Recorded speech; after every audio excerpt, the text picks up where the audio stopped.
us to connect with you in the longer run.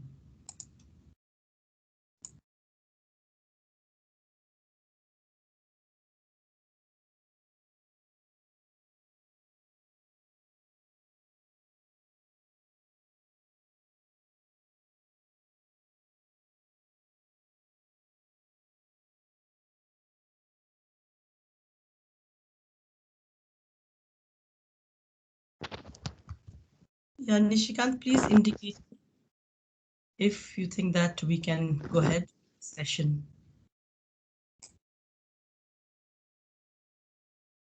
We wait for 1 more minute, Neeraji, and we start.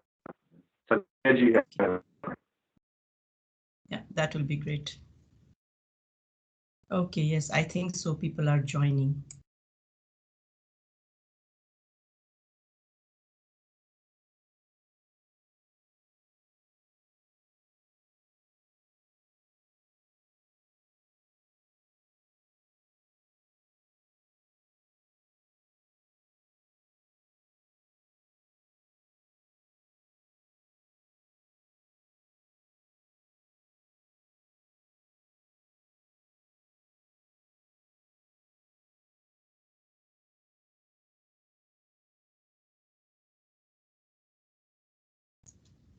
Good afternoon, everyone. We will wait for a few more minutes, maybe 2 minutes, because there seems to be a little bit confusion. People have joined the earlier session instead of logging into this session. So we will wait for them. Please bear with us, then we will start. Thank you. In the meantime, please also introduce yourself on the chat box. We would like to connect with you in the longer run also. So if you provide us your email address, that will really help us to connect with you.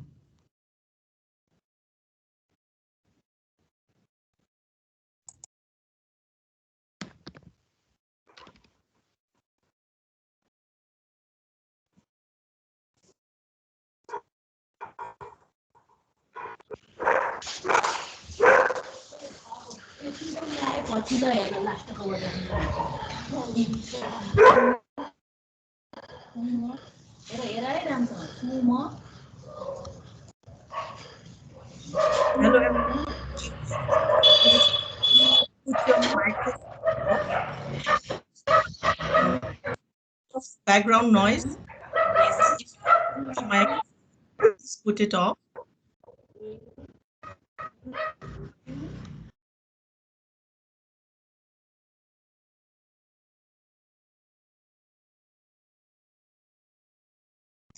Okay, I think we should start now. Kanchan, shall we start?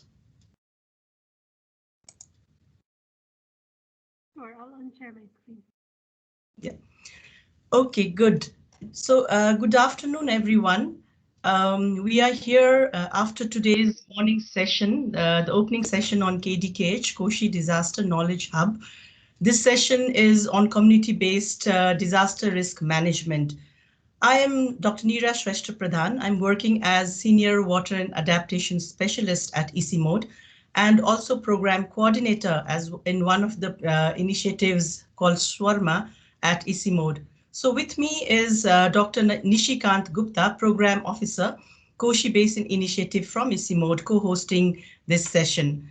We would like to welcome you all. I hope you can see me. Please indicate if you can see me. I have put my video on. So before we start this session, I would like to recall back some of the points that was discussed in the earlier session. I don't know if you were there in the opening session. We could very much relate the session, some of the recommendations and some of the voices kept by the high-level delegates on the community-based disaster risk management. It was said that local interventions and innovations are very important while we are talking about disaster risk management at the higher level, or it is important that planning and implementation of actions should also come at the local level. And this is the need of an hour. It is also emphasized like that. But also it was discussed that sharing of experiences and success stories from the local level and collaboration at various levels. When we talk about various levels, then it is, of course, at the regional level, national level, as well as the local level is important to address the disaster risks. Then we go to the global level. So listening to what we heard in the morning, I realized that this session is very important for us to share our knowledge so that we can learn from each other. You can also see that the session's main objective is to share key successes, but also some replicable practices and major lessons on community-based disaster risk management, so that some of the potential activities we can scale up and scale out on the ground.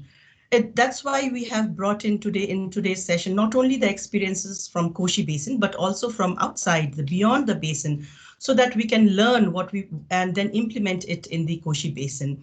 And then also the cross-cutting issues like gender, livelihood, and others are also very much important to integrate when we are talking about CBDRM practices, and also how these practices will lead to the policy. So with this, I would like to start this session on CBDRM. Some of the house rules before I go into further detail into the session. We would like to request all the participants to please introduce yourself on the chat box, and by providing your name, organization, country, and email address, because we would like to connect with you in the longer run also beyond this session and beyond this KDKH event. Please also put your microphone and your video turned off. And we would like to request you to interact very much on the chat box with the participants, panelists, and also ask questions. But when you ask questions, please indicate whom you want to ask the question to, so that it will be easier for us to facilitate the session. Now going to the session design, I can already see that Nishikant has posted the session agenda there. This session is divided into two parts. Two sub-sessions, I would say. And then we would like to link practices with science and policy. That's where we want to bring in the local actions, the community-based actions on disaster risk reduction, on various aspects of disaster risks, and then link it how it can be supported by science, how it can be supported by policy, but also the other way, how our work on the ground can support science and can support policy. So that is very important for us, and we will see in this session various stories and experiences coming out from experts. But I'm happy to inform you that we will also be sharing two global award-winning project stories. One on UNFCCC Global Award in 2014 on community-based flood early warning system. We'll briefly touch on that, but a whole presentation on 2020 Geo-Sustainable Goals Award on index-based flood insurance. And then we will end by summarizing and way forward. So with this, I would like to now hand over, moving on from our session, I would like to hand over the floor to Dr. Nishikant Gupta to present on the findings of what we have come out from the questionnaire survey.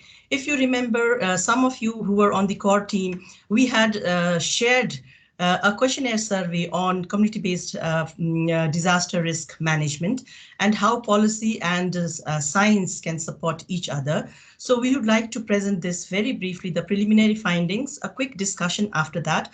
But we will also be sharing this questionnaire with all of you for larger input. So Nishikant, over to you. Thank you.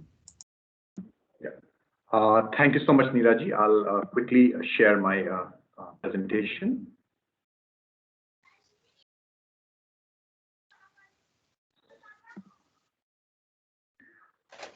Is this visible? Yes, it is coming. Okay. Yes, now we can see that. Yeah. Good afternoon, everyone. Thank you so much, Neeraji.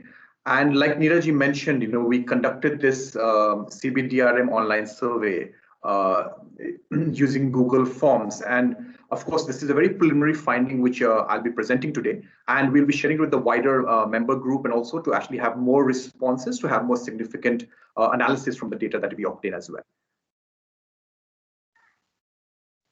Yes. So like I mentioned, it was a Google form, and there were three objectives or the reason why we did this before the annual dialogue. One was to obtain information on water-induced disasters throughout the three countries, and we were lucky to actually get responses from members from the three countries from all levels of some were at the practitioner level, some were working at the community level, and also from NGOs and INGOs as well. The aim was also to identify priority actions, what is needed on the ground, and what needs to be done in the short term and in the midterm plans as well. And the overall target is actually to prepare an issue brief targeting policymakers and researchers as well, because this was the what we were beginning to understand, that this was a demand from the people who were responding to this to the questionnaire as well. And also when we were speaking to them, begin, yes, there were a few limitations. It was with the core group of the CBDRM members only, and the views presented are from their experience. And we want to really broaden this survey out to get more responses from all of you as well. Number of respondents, 14, 9 males and 5 females. This is a very, we can call it a pilot survey, which we ran to just understand any glitches or any challenges going forward as well.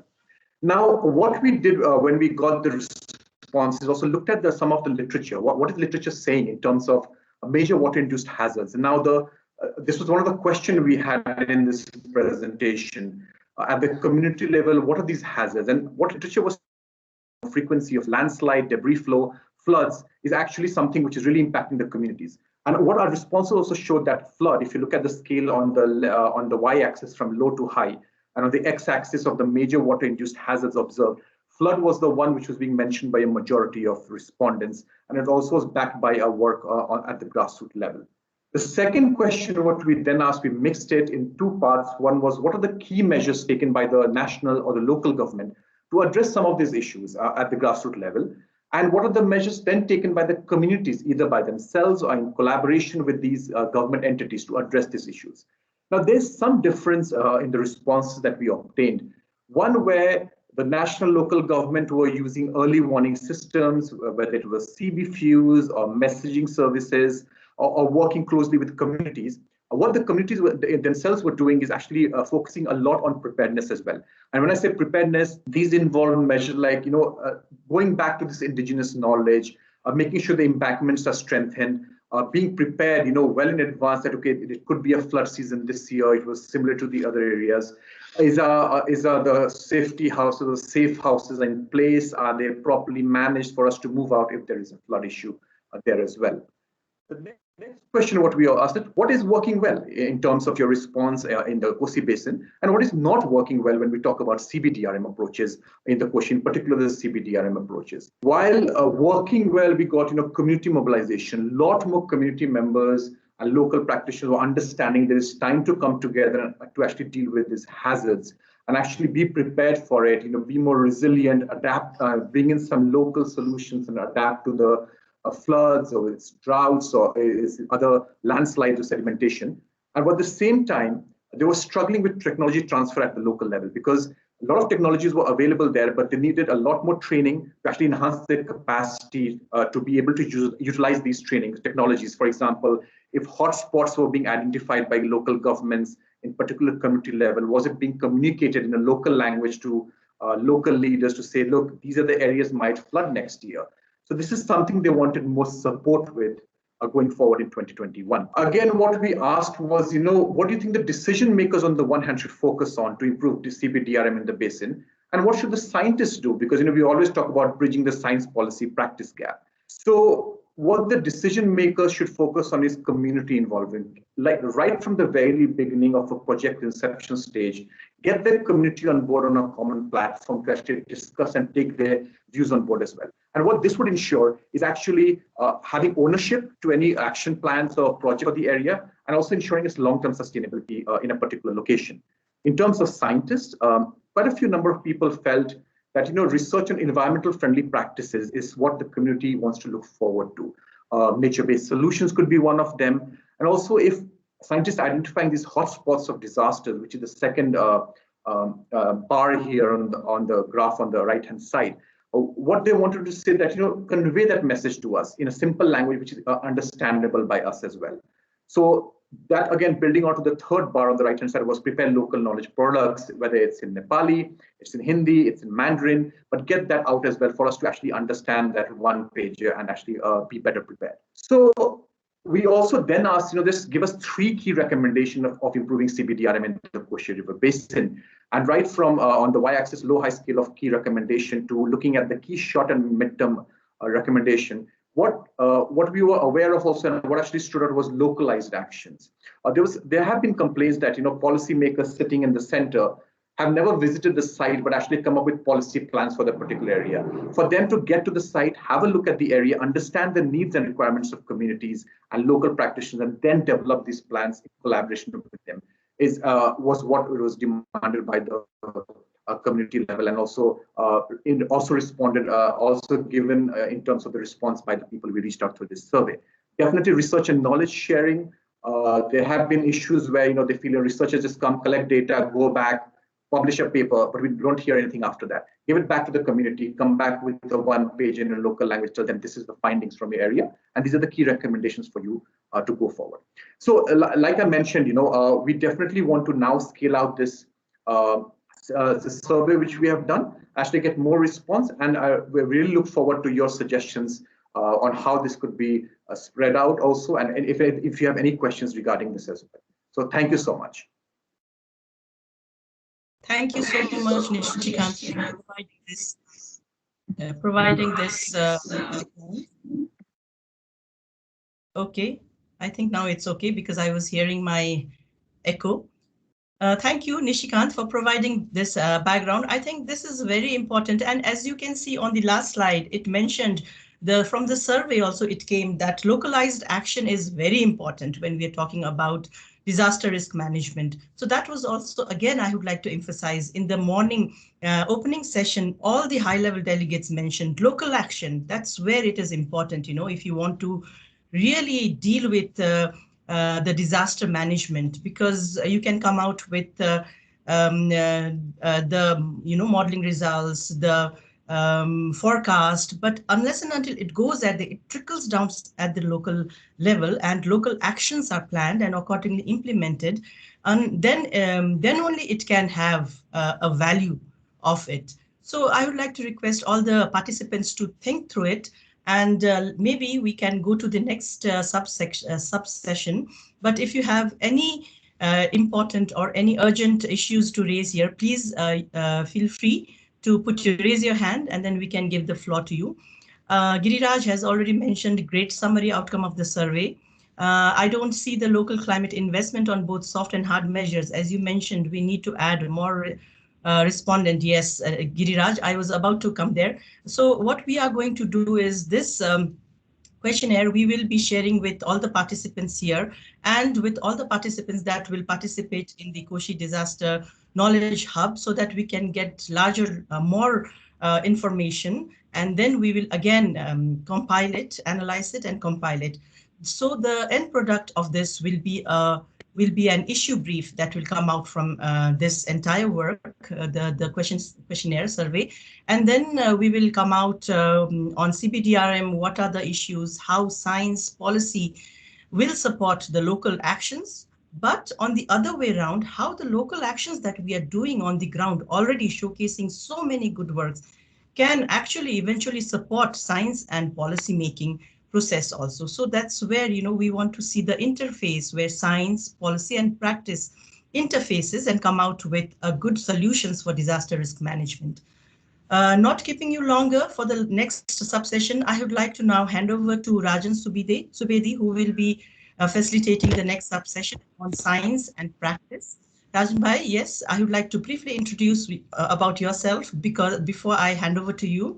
So Rajan Subedi has more than 10 years of experience in the international development organizations in the field of disaster risk management and transboundary water governance. Currently, he is associated with Oxfam as River Basin Manager to provide strategic leadership to transboundary rivers of South Asia, TROSA project. So we do want to bring some transboundary aspects also here, Rajan Bhai. So over to you. Thank you.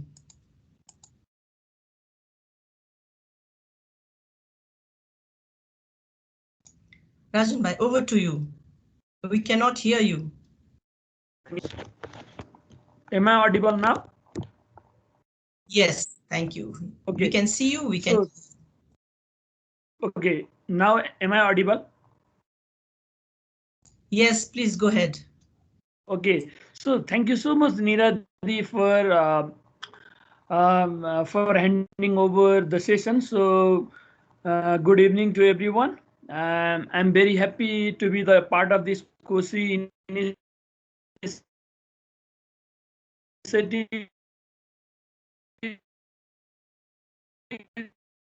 despite the COVID challenges. So we all are here to share the experiences on science and practice. So and also supporting on the policy dialogue. So that means it's a really a good opportunity for everyone to see ourselves and learn from others, and also provide some feedback and support to what we have done and make a joint action plan. So with this, in today's session, so I will have two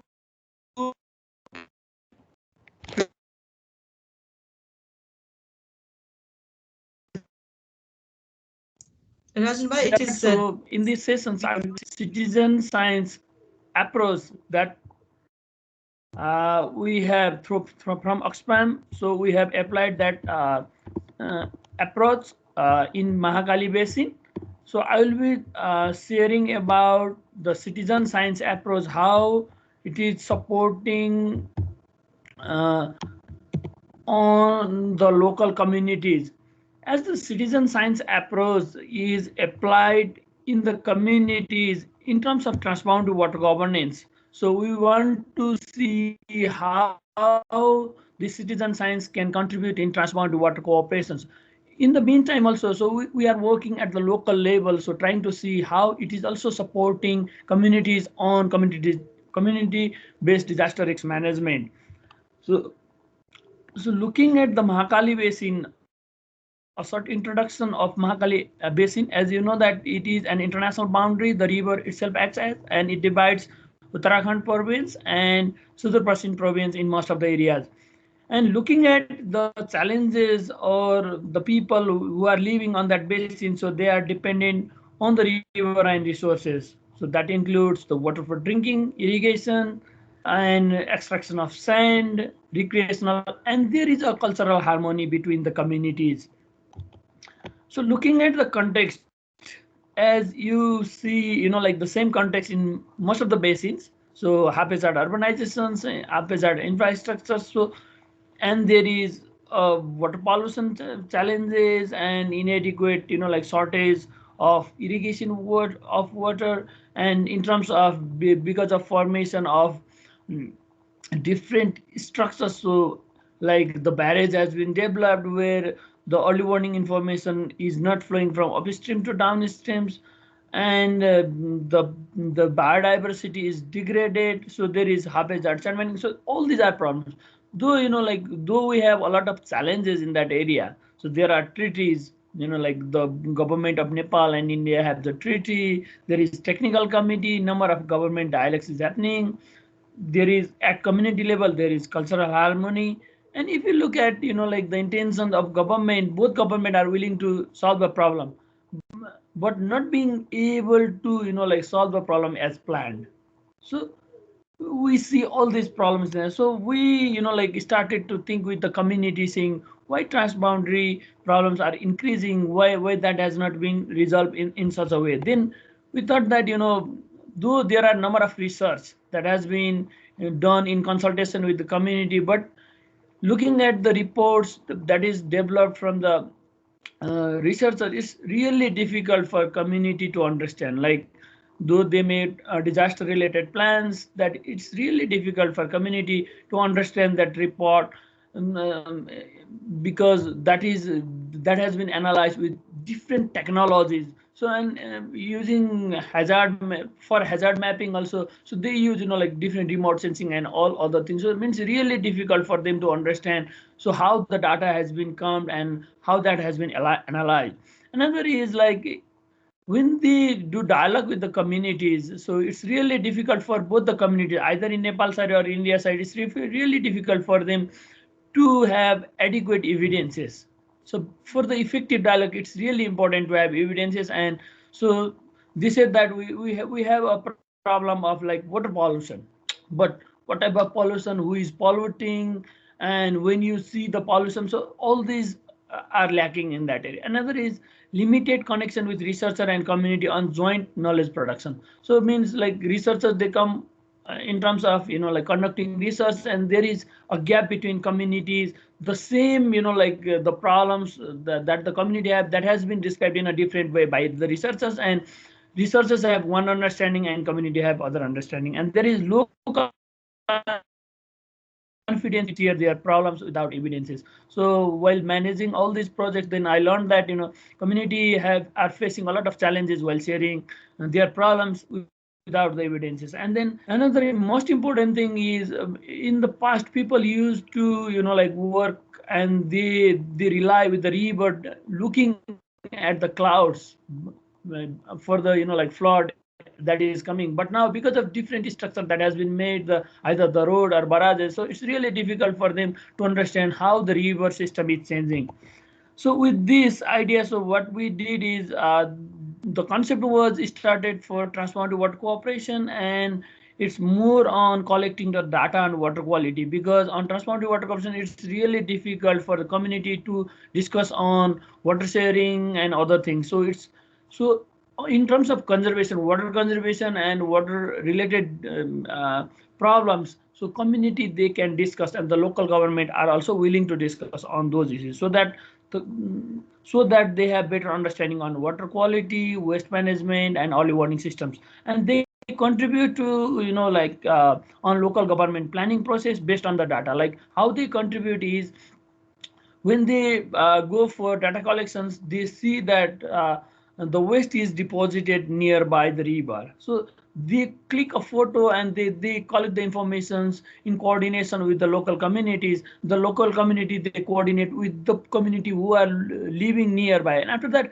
that evidence is used and shared with the municipality, saying that the waste deposited nearby the river is impacting on that area. So, and also it's help in understanding the river system. So where is the barrage, how it is like impacting the people. And it's also then opportunity for community, for the exposures, building their capacity, because to collect the data on water quality, they need to be trained, they need to understand about what pH is, what DO is, like this. And then ultimately the idea is to contribute on DRR plans and other plans also. So for CBDRM, we are saying DRR plans, but we are also contributing on sanitation plans and different plans that has been made by the local community. And it's also promoting joint civil society organizations and community-led lobby and policy advocacy. And the most important thing is, it is making confident to the communities to share the information to their government, which is enhancing the community-led dialogues. So some of the conclusions, because of some time limitations, so I'm not like giving details about so what methodology we applied and what are the information that is coming out. But in general, the citizen science approach on water observatories has been applied in improving transboundary water cooperation. So we want to see, like if both the communities from Nepal side and India side, if they generate the data, so the game of blaming, like the disaster is coming because of this. So they will come up with truth idea. So what is actually impacting? So what is helping, or what is impacting the life of people? Is that the barrage, or is that the like natural flood, or is that the problem that has been generated by themselves? Another is, so looking at like ownership, the in Nepal side, the local government, they have taken the ownership, whereas in India, in Uttar Pradesh side, so the province government has endorsed the concept of citizen science, and now they and endorse means, so in terms of early warning system, so they are more focusing on early warning system, where information from upstream to the downstream that has been transferred, applying this methodology. So another is, local communities have advocated with local government in planning process with evidences, so which has helped to like secure budgets. So you can also refer to Dhangadi Declaration into Action. So I will share that link in the chat box later. So where that talks about how the local communities advocating with the local government ensure the budgets. Another is strong early warning information sharing mechanism at community level. So now the information, though like there are number of effort that need to be done to make it 100%, but at least the situation has improved. They understand that from where the information comes and how where they need to disseminate, and they also understand about their roles and responsibilities, so which has also helped a lot. And another is like though we talk about citizen science, so there are some of the limitations. One limitation is it helps in evidence building the evidences, but sometimes it also limits on making citizen science data. So if you want to make or develop the more scientific data, then it could be like the baseline, but you need to work more on that. You need to add on that. So another thing is like we need to support communities rigorously so that they can understand it and regulate it. So what we are trying to do from this perspective is we want to empower communities, and we want them to understand so how data is collected and how that data is analyzed and how that is implemented through the planning process. So we want to and generate some data through communities, building their confidence and using those information for the planning process. So with this, I would like to thank you everyone. Uh, so with this, what I will do is I would like to introduce my other colleagues who will be presenting in the sessions, and they'll be sharing about the work that has been done at the community level. So the first presenter is Dr. Giriraj Amarnath. So Dr. Giriraj is a remote sensing researcher specialized in the application of remote sensing and geographic information system in the study of risk assessment across the wide range of natural hazard and monitoring land and water resource in Asia and Africa. In the recent years, he has become interested in studying the relationship between land cover, land use changes, hydrology, impact of flooding on food security and livelihood. In today's presentation, so he will be sharing us on index-based flood insurance, IBFI. So over to Dr. Giriraj. Thank you. Thank you, Chair. Is my screen is visible? Can someone confirm? Yes, Giriraj. Yes, we can see it, Giriraj. Yeah.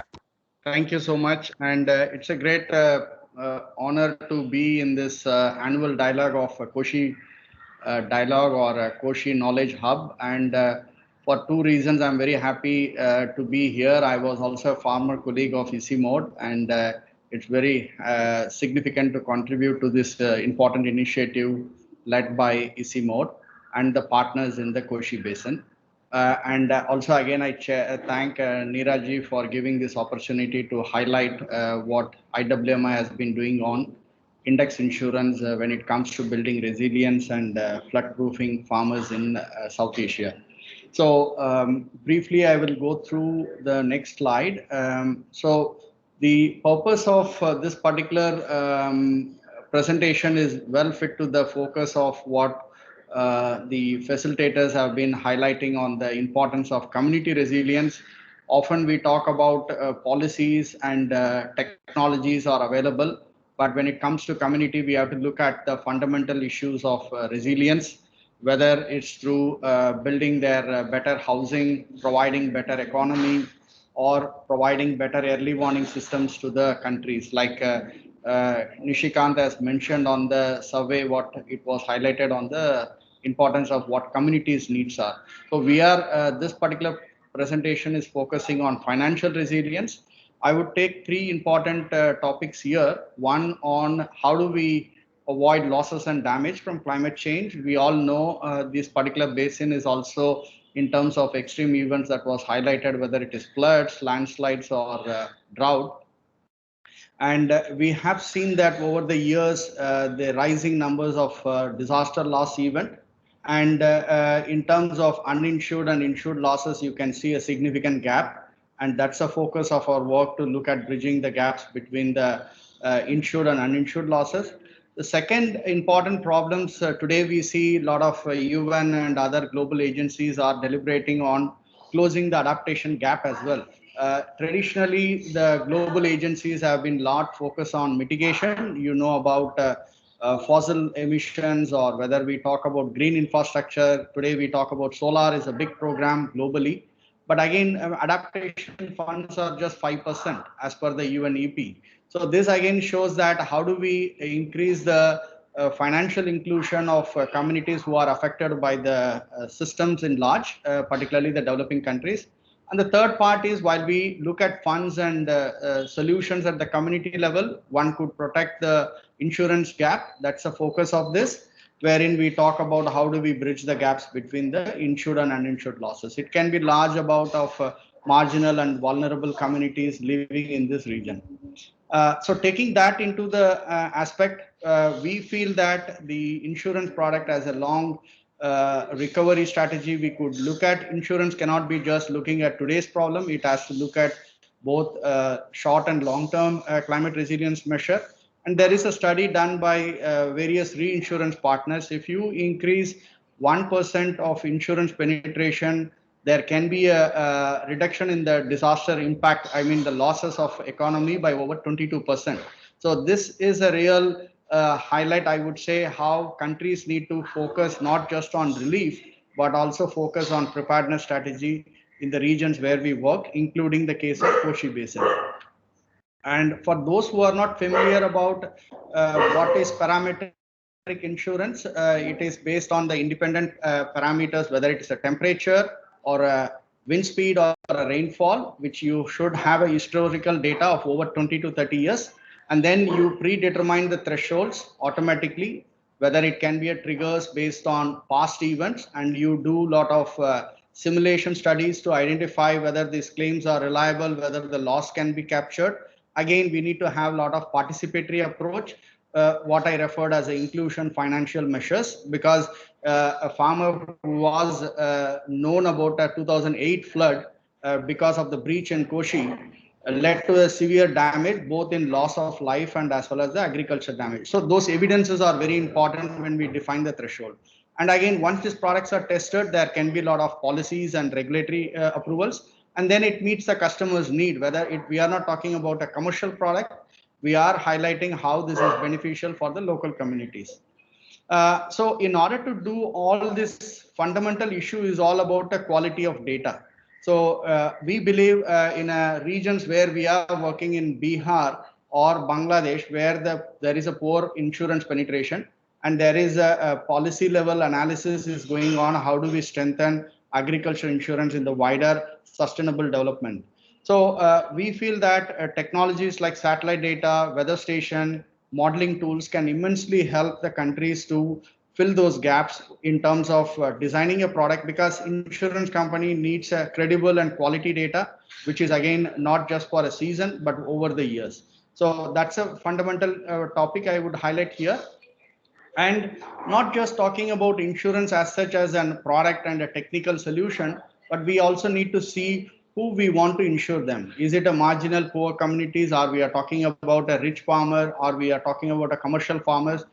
Largely the survey we have understood was a lot of farmers in Bihar are highly vulnerable to disasters, and they do not have their own land. Many of them are tenant farmers, or they might be in the leasing systems. And when the risk happens, there is no one to compensate them.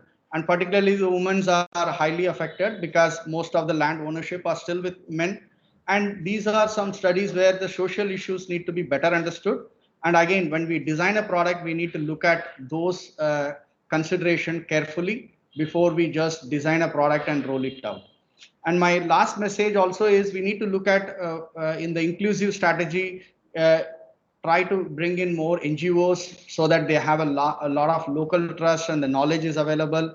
Explain really it's not a fancy product, because a lot of people always go that insurance is just for people to steal the premium or something. We need to really educate them how does this can be pursued and utilized in the wider building measures. And again, awareness is important. A lot of ways in which we can promote inclusiveness when it comes to agriculture insurance. Now, the design as such is not very complex. We have modeling tools and digital data, whether it is remote sensing or any form of geospatial data.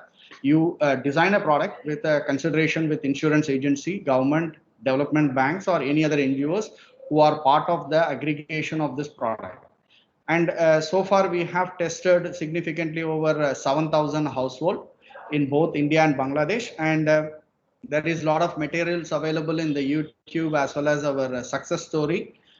We have did a lot of trials both in India and Bangladesh at different levels and at different technologies as well, a combination of modeling tools as well as remote sensing data. And we have just launched a product a month before in Sri Lanka as well, which is again adopted by an insurance company. Likewise, we are doing also in Africa and elsewhere.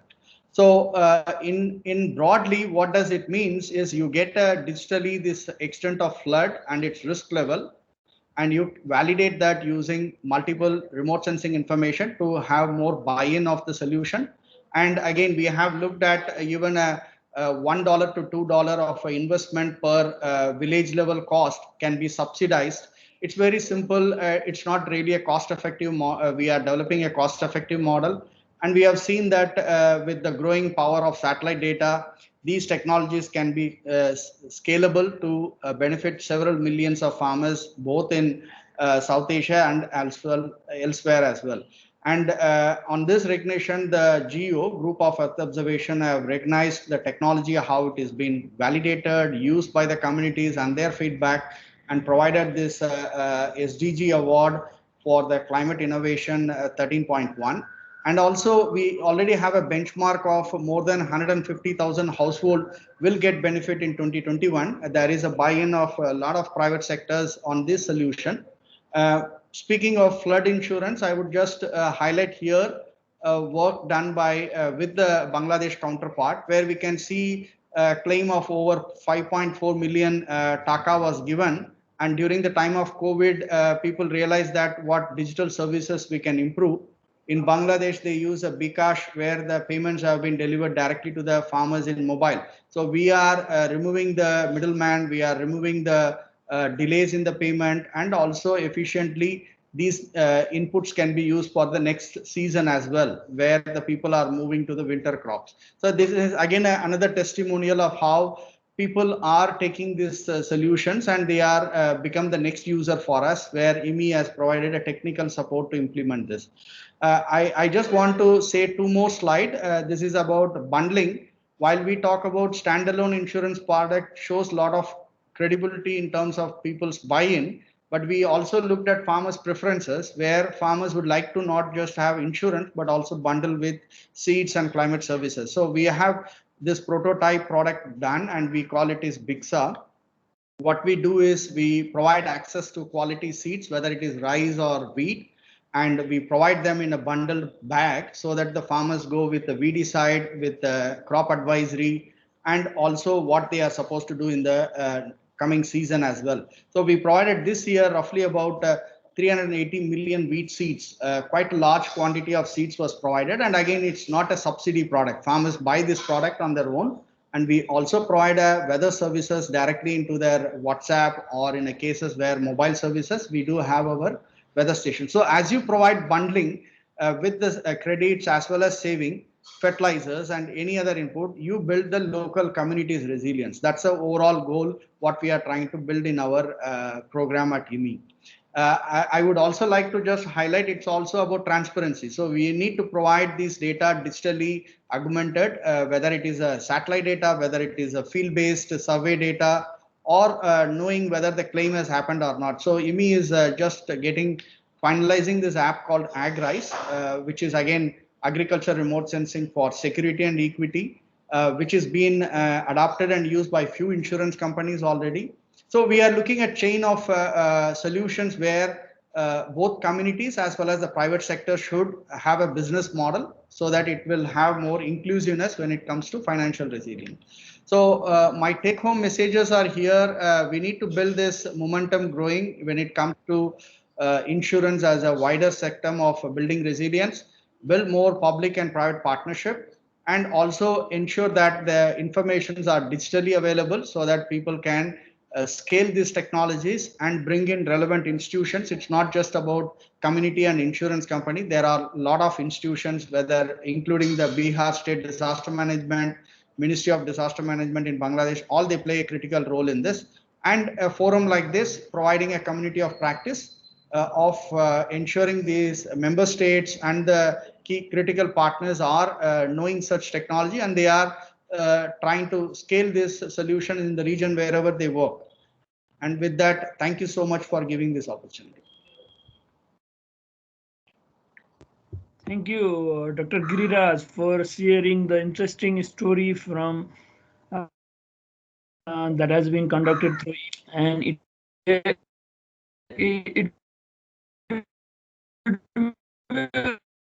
really a good. So we need to build the momentum, so strengthen the communities and different stakeholders capacity. So the message that I have received, is the main on, so how the our technology can support the communities and strengthening their capacity. So providing some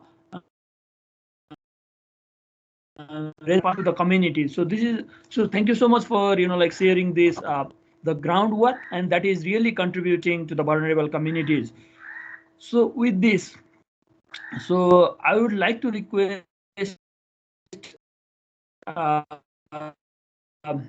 you can see it through the chat box, and during the question and answer discussion time after the another presentation, so we will go through that. So with this information, so we will move ahead with another presentation, an exciting story from the ground. So Abhinav Kumar, so he is associated with Caritas in Caritas India State Officer of Bihar. So he will be sharing on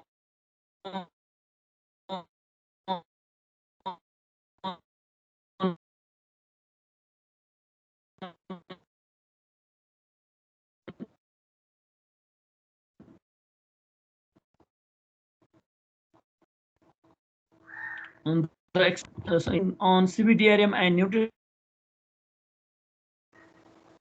So, Abhishek, are you there? Yeah, thank you, Ranjanji. I am audible. Okay, yes, please. Thank you. Thank you for giving me this opportunity.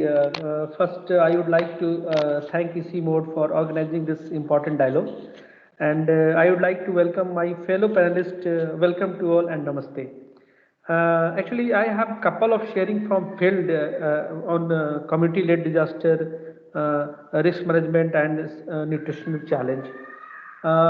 If you look the hazard scenario of the Koshi region, the flood is the most common hazard with the sediments and sand and erosion is also there, soil erosion, and they are causing damages to the local ecosystem, which further impacting the livelihood of the community of the local community, and this it increase the vulnerability more and more and increase the in the region. If you see the culturally and socially, this is very important reason and very important region. So going to the next slide, Nishkanji, please move to the next slide. We are Caritas is implementing community-based approach in developing partnership with to reduce the disaster risk and vulnerability in the region of Koshi region of Bihar. We are also working in other planes also. If you look. There are lots of challenges. Nishikaji, please move the slide.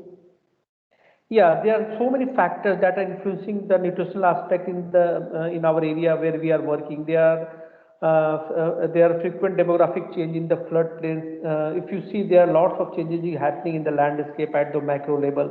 Siltation in the region is affecting the farmers, the agriculture fields, and affecting the local biodiversity.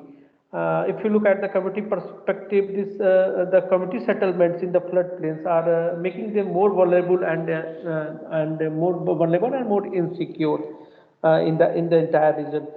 If from the local, what we have experienced in this region, that the indigenous practices and knowledges which are now somehow it is not practicing by the or not replicating in the area is also major cause of major factor of this challenge.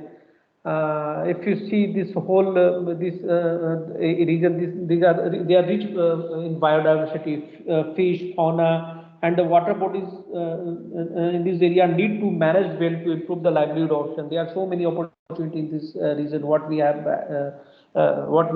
noticed and experienced during the course of our implementation. They are in community itself. There are so many categories. If we talk about the landless community, they need more emphasis to linkages with the policies and schemes of the government. They are limited access to the nutritional intake, especially among the Dalits and Mahadalits. And we need to focus on these aspects. Mr. Karthik, I would like to, yeah. So actually, what we collective experience that there is adequate knowledge in the region to take it forward. We need to map the vulnerabilities of the different stakeholders like farmers, agricultures, laborers, and vendors, small vendors, and also the schemes and the provisions available, and need to link with the entitlements and the scheme. What kind of public services are available, need to map, and as a DRR approach, we need to work with the local authorities and prioritize the action to check this nutritional challenge in this region. So actually, we as a hub, we need to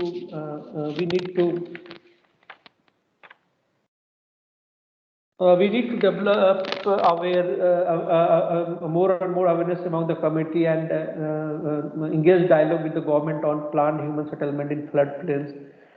We need to adopt climate adaptive practices for strengthening food security. Actually, there is also need to identify and strengthening indigenous knowledge, which is now we are not seeing in practice. So some of the indigenous knowledge must be strengthened, and there will be a plan for the replication. We need to develop some strategy on the community-driven led linkage with the stakeholders, and we need to promote inclusive approach and strengthening coordination among the development partners and the stakeholders.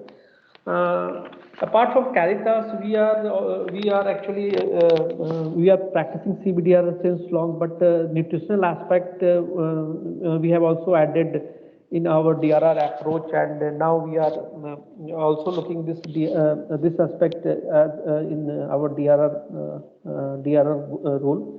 And we are now promoting nutritional garden among the smallholders. We have different actions with the different stakeholders and different committees. And we are doing the awareness on the nutritional intake. Actually, we have promoted nutritional entitlements, like we have closely worked with the PDS and Anganwadis and ICDS at the ground level to increase the entitlements and access of the vulnerable community.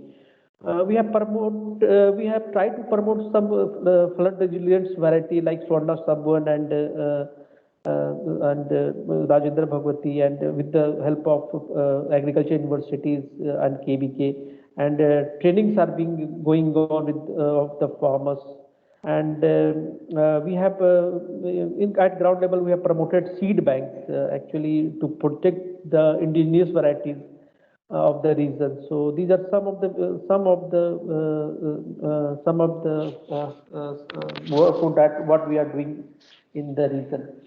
So these are some of the initiatives that we are trying to bring local solution for the community to adopt and through people-led approach. And that's all from my side. Thank you. Okay, thank you so much, Mr. Avinash, for highlighting so how the nutritional challenges so that is impacting more marginalized and vulnerable communities.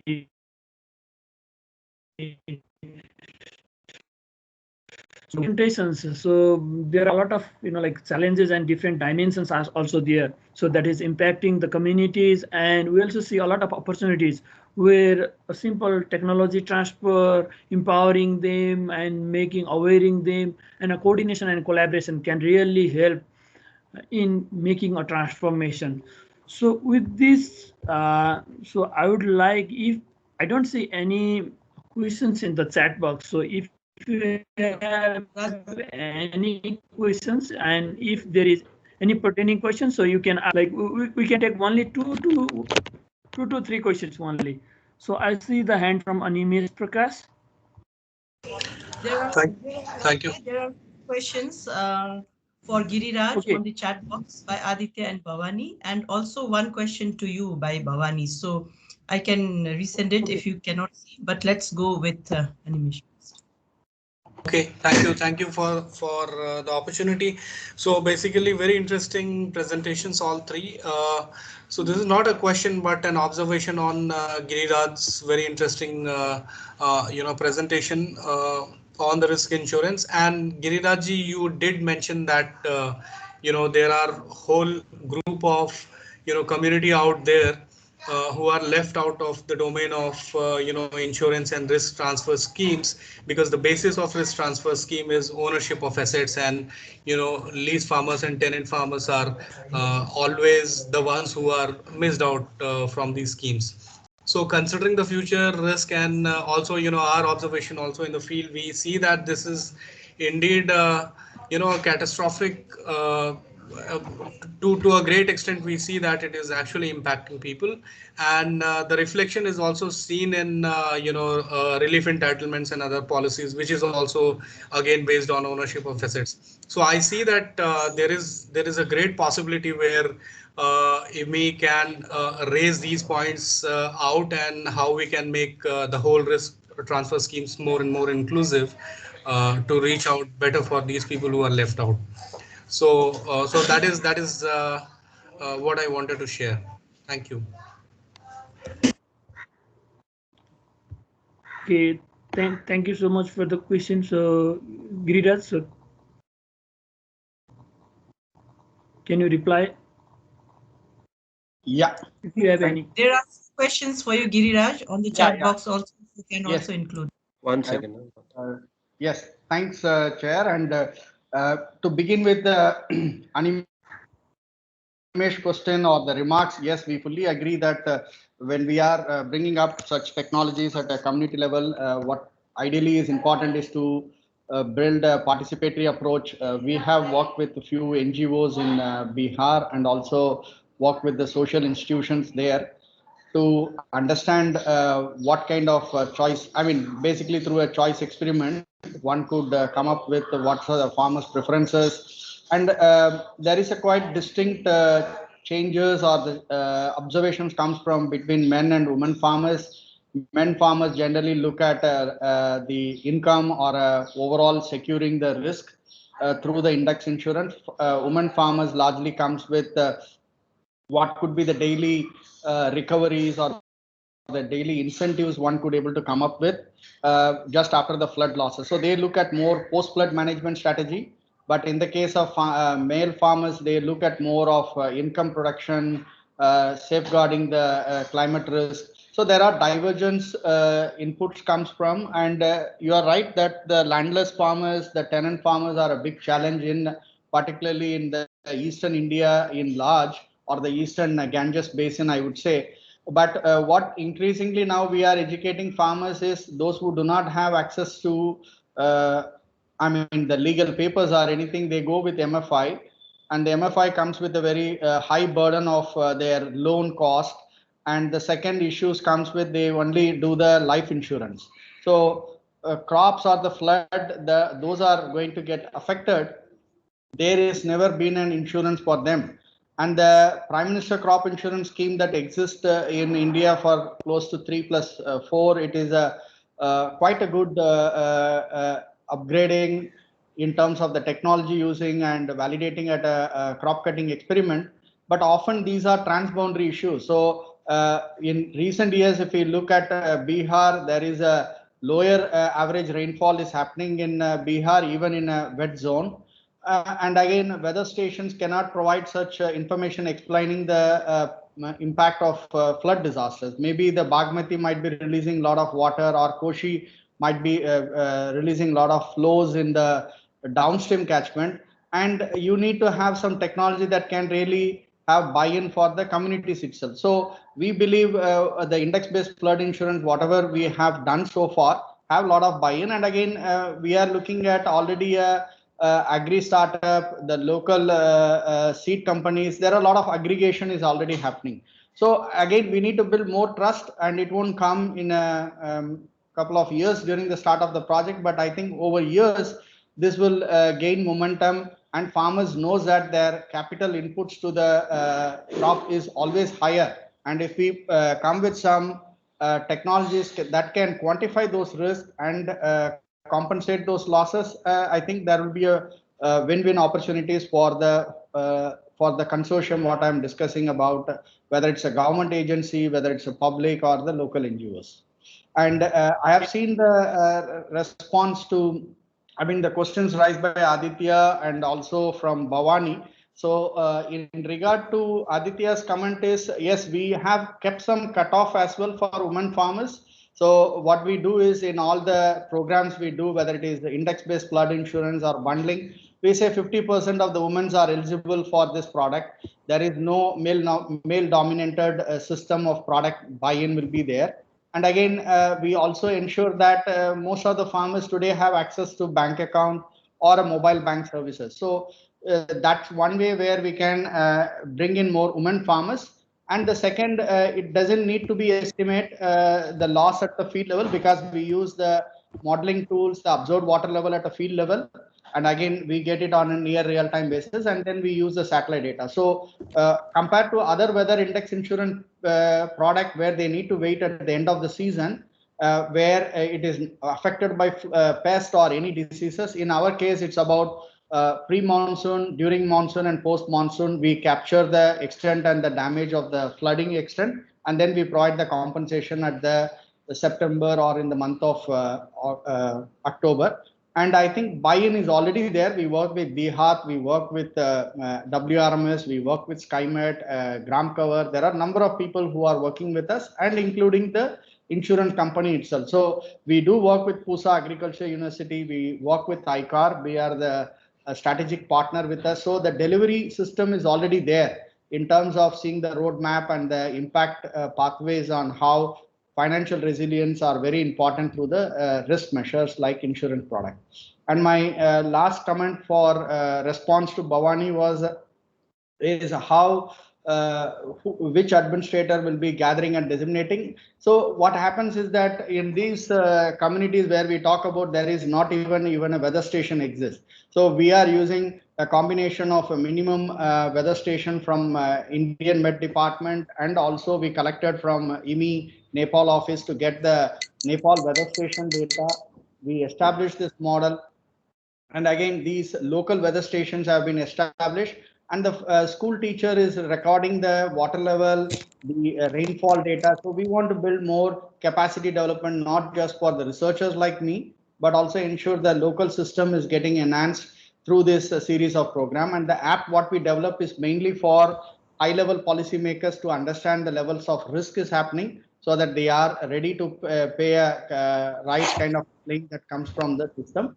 And we involve the local government. It is usually the panchayat officials are involved in all this consultation, because we go as a foreigner there. It needs to be have a buy-in with the local government. That's what we do that. I hope I responded. Otherwise, I will happy to retrospect for any clarification. Okay, thank you so much for all the like clarifications in detail. So thank you so much for that.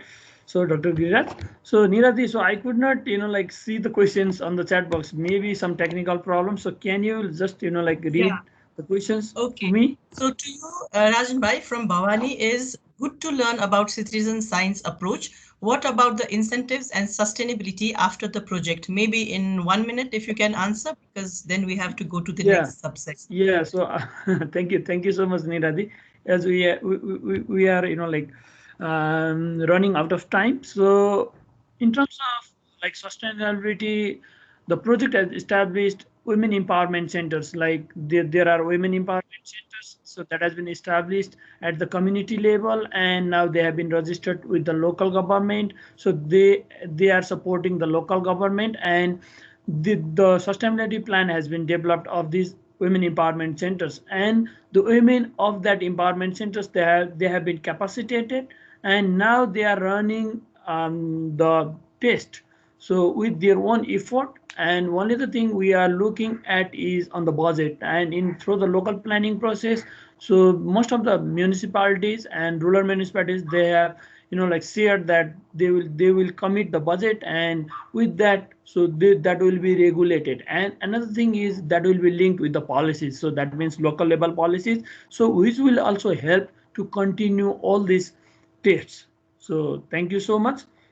So with this, I would like to thank you all the participants, and I would like to thank you all the presenters, so for providing the insightful um, experiences from the ground, and how the technology that helps to make a change of vulnerable communities, and from different perspectives. So with this, so I would like to hand over the sessions to Niradi. So thank you so much. Thank you very much, Rajan Bhai. That was a very interesting session. And thank you, Dr. Giriraj and Abhishek, for your presentation and sharing your experience about how science can support the communities or the practices. But also, when we talk about the community-based disaster risk management, then we should think about both the top-down and the bottom-up and try to come out with the interface. Because if science can support communities and practices, on the other hand, practices and the communities, the local knowledge should also support science. That's where we feel that it's not only science telling the local communities to do this or that. Science should be there to be as a support, backstopping the community actions, so that community should also be able to ask the scientist that this is what we need from you. This study we need from you, to know the scientific backstopping, to know how science can support our community actions, so that we are adapting, not doing the maladaptation. So that's where let us all think like how science supports communities, but also how practice communities can bring their lessons, the local knowledge, the traditional knowledge, and take it to the science, to the scientists, to give them more information on that. So thank you so much. This is the first part of the session, but the second part will also be very interesting, where we will be talking about looking at the policies and how policies and practices are linked. So with this, I would like to invite Sanjay Pandey to facilitate this sub-session. Sanjay Pandey is the Executive Director of Yugantar in Bihar, India. He is also a seasoned professional with experience in collaboration with government agencies to undertake community-based flood early warning systems, disaster management, relocation and rehabilitation, and health issues. He is highly successful in developing and ensuring the implementation of strategic plans as per the program or project objectives. So Sanjay, 45 minutes, the floor is yours. Thank you. Thank you, Dr. Neera. It's glad that you have provided me this opportunity to facilitate this sub-session on policy and practice. Here, I would like to just share a few things before starting.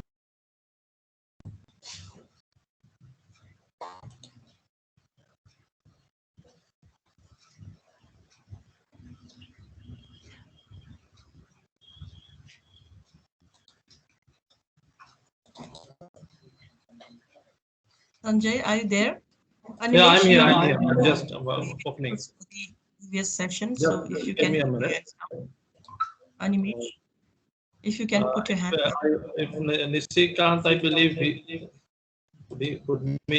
help me out. Yes, let me share your presentation, Sanjay. Just give me a second. Thank you.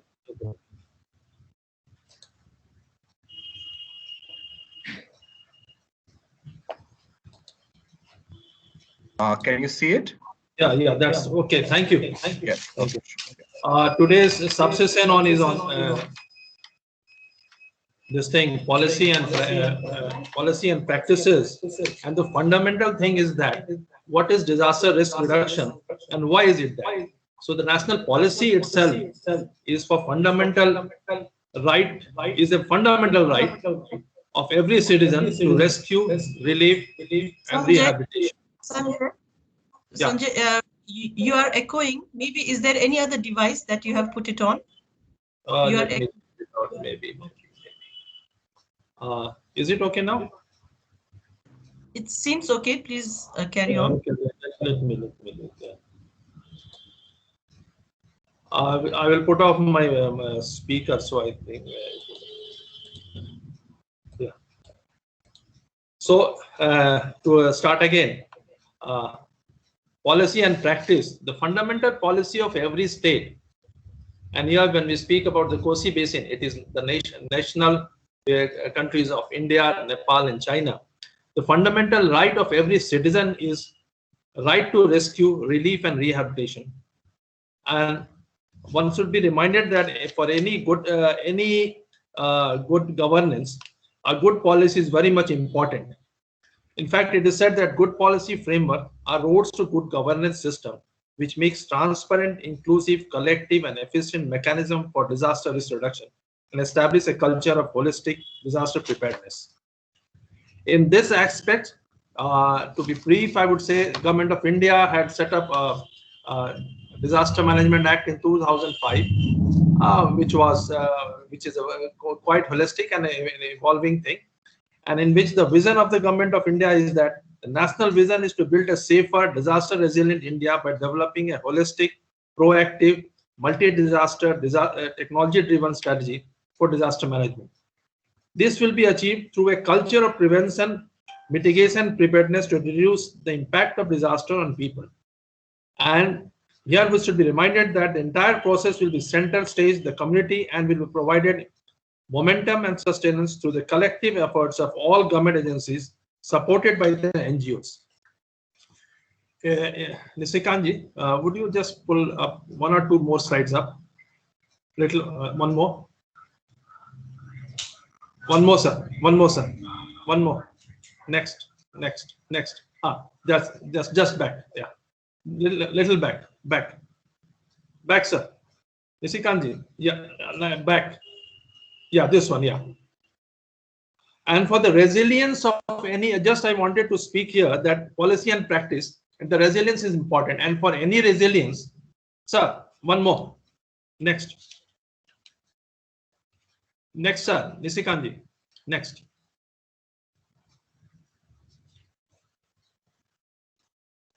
Okay, it's all right. Uganda had piloted 2 early warning systems to improve the resilience of the community and the others on to face the disaster. Then these 2 were the citizen-based flood forecasting system in collaboration with the Google, and the second was the community-based flood in early warning system by what is called CBFuse in collaboration with ICIMOD. These 2 are fundamental things.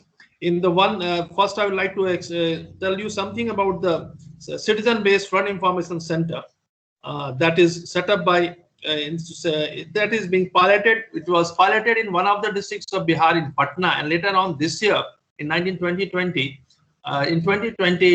we moved to around 8 districts of Bihar. In this, we are trying to come up with some alerts that will be reaching out to the people on the exact position of the flood waters. It's in the information system for the people in their region and also who are planning to go into that region. And for this, the piloting was done with the support of volunteers in with 200 volunteers in 8 districts, and which, if you see in the screen itself, alert notification mock, here it is the alert notification mock alert was also sent to people that what is the situation, and based on that, it has been fine-tuned. Earlier, although the man and machine support was there, but the Google satellite imagery was not very precise. But with the human resource support through the software on this thing, the smartphones, Android phones, we were able to now finalize, make the forecast very precise up to 1 kilometer and half a kilometer of the floods position. And with the real sense that, because with the satellite mapping, the depth is not visible, is not predictable. So that we were taking from the trusted volunteer basis. Next up. Nisikanji, next. Yeah. This is what the CBFS piloting was there. Next up.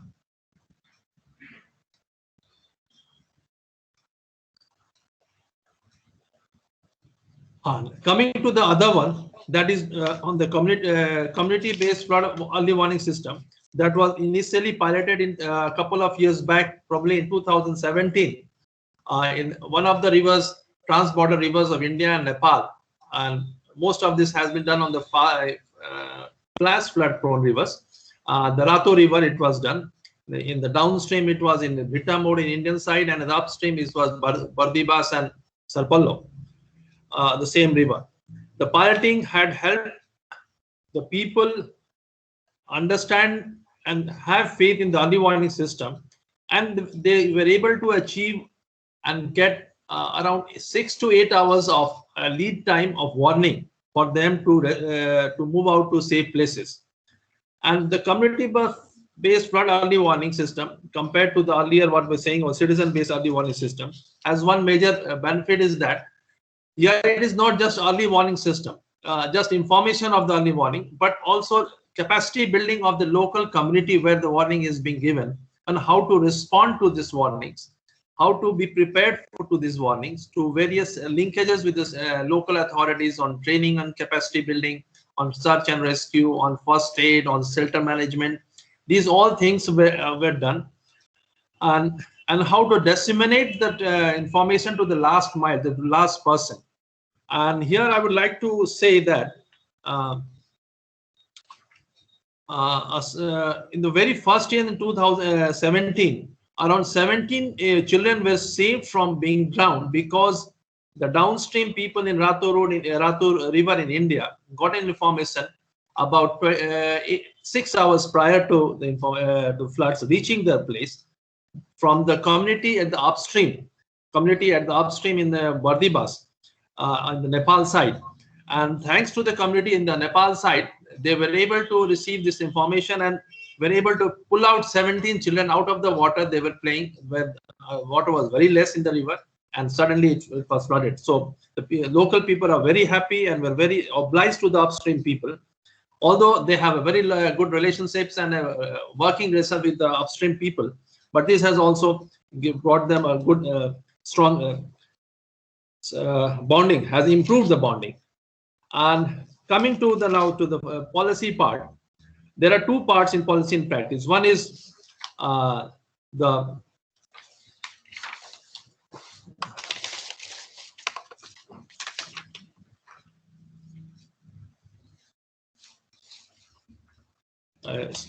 is the policy of structure, and the second is actual resilience of the community. Based on this, Government of India and Government of Bihar and the Government of Nepal have come up with various disaster management policies of crisis management, state executive committees, national disaster force, state disaster force. In the Bihar side, it is the NGOs have come under the umbrella of Bihar Interagency Group, and in the Nepal side, it is the DPNet. So a lot of collaborations have happened. In Bihar, there is a separate body for Bihar Apda Punarvas and Punarnirman for the Koshi rehabilitation. The same is on the other side of the border also. So these are the things coming now, taking this queue forward. Now I will go ahead with the two presenters. Next, sir. Next slide, sir. Nisikantji. I'm sorry, there is some problem in my system. I couldn't do it. Sir, next slide. Next slide. Thank you, sir. Thank you. Thanks. So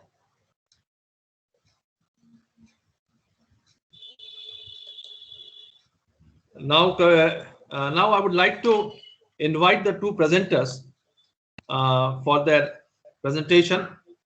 To start with, Dr. Manohara Khadka. I would like to introduce her to you.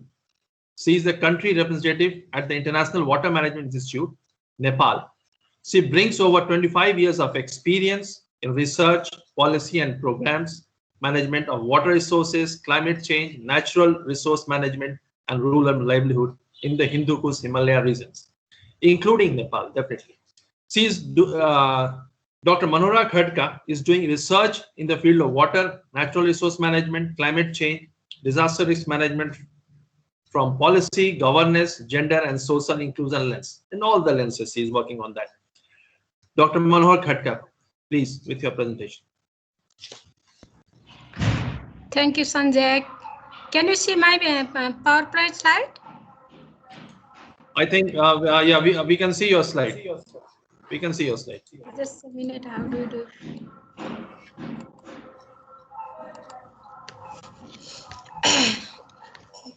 So thank you, Dr. Sanjay, and good afternoon and namaste to everyone. As Sanjay introduced me, myself Manohara Khadka, working for International Water Management Institute. I am a social science senior researcher and also country rep. So today in Nepal, we are doing analysis of water resource management in the context of federalism. And that we are doing both biophysical, social science research around the policy governance, inclusion perspective, and how the new federal system, especially in the policy governance structure, has been reshaping water resource management practices. And one of the elements is also looking at disaster risk management and resilience. In that context, I'm very much pleased to share. Oh, my slide is not moving. What happened? Yeah. So many of you know that Nepal has now is a federal country, moving from unitary system of governance to federal system governance. It means that we have a 3 level of government. Federal Nepal is 3 level of government. Each level of government has own exclusive power and also concurrent power in terms of natural resource management and other development. So in that concept, definitely there are certain opportunity, also challenges in terms of making disaster risk management program and policy at different level. So we are conceptualizing in the context of federalism, disaster risk management is not only the technical approach per se, it is more on social, political institutional process. Political here means how is decision made on disaster risk management, how is policies decided, where are the civil society, where are the people representation voice in a policy making and practices. So I define that way. So disaster risk management in the context of federal Nepal is really complex. It is multi-government, multi-level, and also stakeholder collaborative work. So in that context, today I'm briefly going to share what is going on in terms of policy and governance system change. Before that, why the disaster risk management and programs should be considered from inclusive perspective is that that, as we all know, this morning also we discussed just before the presentation, we all talk about disaster comes at once, but it impact differently for different people, because different people have different capacity to deal with the disaster risks. So based on the literature, a lot of literature says that there is a disaster should be looked at from gender, class, ethnicity dimension beside other dimension. Most of our Nepal context also Koshi Basin flood. If you look at the 2008 flood, 2015 earthquake, 2008 and also tornado this year we had. It is very clear that poor people, especially disadvantaged communities, socioeconomically marginalized community, has been experienced very much largest damage and a loss of the disaster. And among the people who have been affected, children are most affected, especially women, lacting women, people with disability, older people, yes, yeah, all literature show that one. And among the men and women, if you look at from gender perspective, only women, more poor women and marginalized women get more affected. And in our flood context 2008 and also earthquake, more women and children died according to our government National Planning Commission, and assessment also shows that one. So when after the disaster, definitely again women and girls are most vulnerable situation. They experience gender-based violence. And again, from the social caste point of view, socially discriminated group like Dalit, scheduled castes are discriminated from not getting even enrolled in a registration for accessing service and relief. So in that context, not only people on the local level that are looking at the disaster risk management from policy and governance perspective is also important in that context. I'm just looking at, we are reviewing at our national framework. Especially, I would start with the national framework. Here is our constitution, 2015 constitution that laid out the federalism structure in place. So if you look at the constitution in Nepal, really disaster risk management talk about, it's all about inclusiveness, inclusive disaster risk management, inclusive disaster risk reduction and preparedness. So just citing some example, two fundamental right of citizen has been ensured by the constitution. All people have a healthy and clean environment, also clean water and sanitation services is there. In terms of disaster risk reduction, the constitution clearly call for natural resource management policy as to really be sustainable, and also water access should be very much focused on with the sustainable access to water for drinking, not only drinking, also for irrigation processes. So in that context, an early warning system also recognized, very much highlighted in the constitution. Early warning system should be very much designed in a way that those people who are already vulnerable by social, gender relation, caste relations, they should not be further marginalized. So perspectives are there, inclusion, social justice, right, perspective are very much inbuilt in the constitution. So in that context, what I see is that in Nepal context, in federalism, in order to implement that perspective by the policy and governance system, if you looked at again the constitution, 3 tier of government, as I mentioned, federal level, provincial level, and local government level. And really there is an opportunity for community-based disaster risk reduction and also management, because if you looked at the exclusive right here, left-hand side, federal, province, local government has different exclusive power.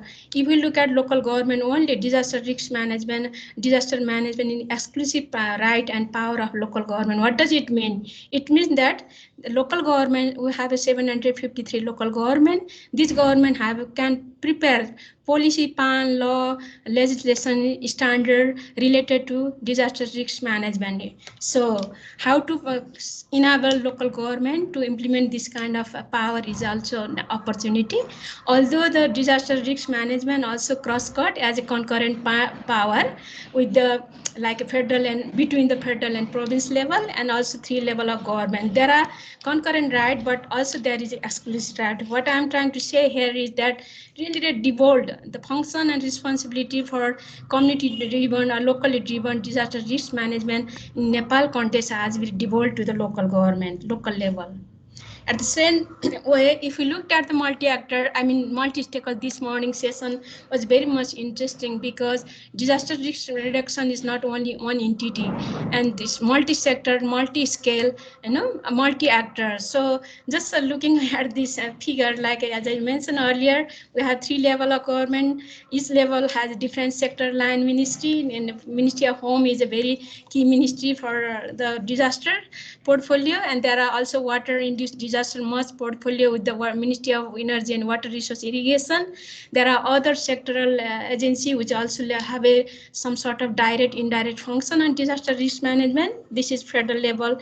And provincial level also, although you are in the new structure, internal affair and law of the provincial level has a role function to deal with the disaster, but really dealing with the disaster risks and also enabling resilience of the local community who are affected has a contribution from other sector, really key sector, including the water resource, Ministry of Physical Infrastructure, Ministry of Industry, Tourism, Forest, Environment and Social Development and Agriculture. So what I'm trying to share showing here is that each level of government had with a different function and role for managing disaster risks in the federal context. But it's really there is a avenue and also being practiced. The multi-stakeholder, multi-actor approach is really needed. Therefore, actor for disaster risk management is really multi-stakeholder. It includes state, government, private sector, non-state actor also has a critical role, and also community themselves and their association. It means that when the federalism implementation is moving, it's slowly moving, very much needed questioning who are the actor in the disaster risk management platform like this, knowledge forum from federal level, at federal level, and also province level and local government beside the community level. So inclusiveness is start with the inviting stakeholder from different level. Having said that, some of the policy challenge, these challenges also are very much important as an opportunity, I would say. Like as I mentioned, there are overlapping of function and role for disaster risk management. Actually, 3 levels of government. There is very much concurrent and exclusive right is there, but still through the legislation has to be clarified. And same way, sectoral ministry, there is overlapping of role and responsibility across the technical sector like forest, water, infrastructure, Ministry of Home. So still clarities need to be made in terms of clarifying the role and responsibility, and also policy and implementation role at different level. Policy gap in terms of disaster. This morning, sir was mentioning NDRMA. There is a policy law making process going on, but some sort of legal framework is already started from some sector, like a water-induced disaster risk management related guideline is coming up. If we looked at the new policy framework prepared after the federalism 2015, some sectoral wise policy making process is happening in federal level, not in a very much intense in local and provincial level. But having said that, if you look at the policy again, how policy understood the challenge of disaster risk management, also opportunity of disaster risk management, is very much guided by technical lenses. There are hardly very much social inclusive perspective is yet to be developed. For example, like inclusive provision is there in a disaster risk, national disaster risk reduction policy, but how to promote, how to make sure that really vulnerable group and social women and children and people with disability also get space to raise their voice and also benefit from a disaster risk services. This kind of very much clear specific articulation is still missing in the new policy. It means that even policy level process, there is a really need for multi-actor, multi-perspective, bringing technical and social science perspective in the new policy making processes at different level. So some of the solutions, this is not a very much wish list, but what I can see is that from a social science perspective, looking at DRR and disaster risk reduction and management program, really there is a need for national disaster risk policy framework with a specific provision of jurisdiction and also function clearly specified of among the 3 levels of government, because there are concurrent and exclusive power of 3 levels, and there is still the confusion and unclarity. If there is a national framework that really illustrates the 3 levels government function and role, and it will be helpful for the also the province and local government to decide to make their own policy and plan, taking into account the national guiding framework. This is first.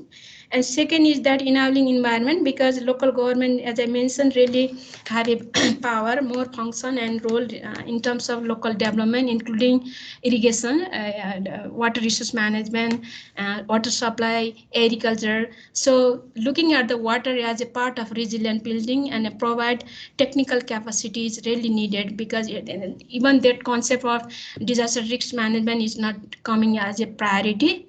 So there are a lot of gap based on our case study area. Another is that local government, all level, there are inclusiveness in terms of elected representatives, policy maker. So they have, they are the one who make a policy and plan legislation, but there is a gap understanding very much complex issue of disaster risk management. Even disaster risk understanding is very limited if we compare between elected women and elected men representative in local government.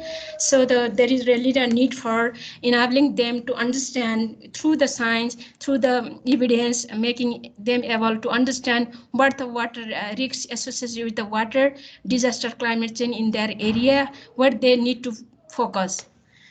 So fourth point is that inclusive disaster risk management institution and governance, it is more on multi-actor. As I mentioned, still there very much the platform is really much one gender, one type of perspective. We really need to focus on bringing multi-actor, multi-perspective, and also civil society and private sector, public-private sector. So yes, the disaster risk management committee as establishing at different level, but that committee also very much not inclusive in terms of perspective and also by gender. So these are the some of the reflection. Thank you, Neeraji. Yes, this is my last. Thank you so much, Neeraji. Or Sanjay, Dr. Sanjay. Thank you, Manoharaji. Thank you. Thanks a lot for your such an enlightening presentation about the federal, province, and local level, multi-level, multi-layered disaster risk reduction plans of the government of Nepal. And definitely, it's the peacetime discrimination moves on and reflected in the any form of disaster. That is overall truth. And you were completely right when you said that DRR would lead to a sustainable development.